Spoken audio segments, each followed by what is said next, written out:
Hey Lampworkers, it is Amy here. Today I'm going to show you a really easy recipe for how to make some Frit spacers using a Valcox Frit blend called Charlie.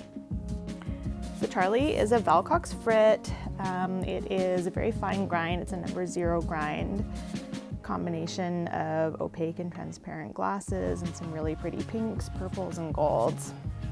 For my base glass, I'm going to be using Kugler K100, which is a leaded clear in 96 COE. Just a note about compatibility of glasses. I generally do use the 96 COE clear when I'm working with 96 Frits, at least when I'm encasing and when I'm doing these swirly beads. If I'm putting it on the surface, it's not as big of an issue. The Kugler leaded clear is actually my favorite clear to use as well because it's just, there's something about, I think the lead brings out a certain clarity in the glass that it just really brings out the colors in a beautiful way. So the first step is just to make a gather in the clear about the size of what you'd make for a small bead, and then you dip it into the Frit,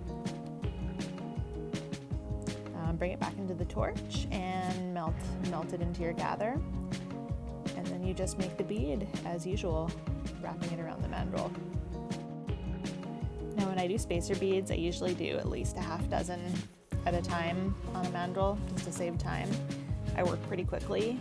Your options when you're doing multiple beads on a mandrel are either to work very quickly or to keep the beads warm as you go, or both. But yeah, I usually just go quickly, and because they're so small, they usually survive quite well after they've been annealed. Another thing you'll see here that really helps me with my speed and efficiency during this process is as I'm rounding out the bead that I've just made, I'm also starting a new gather in the clear and getting started on the next bead.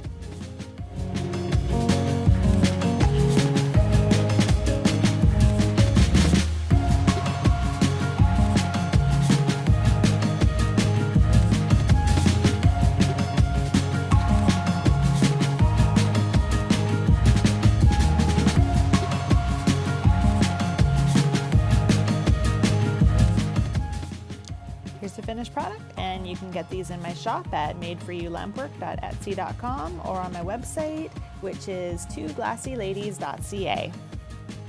Thanks for coming by, and I hope you enjoyed this tutorial.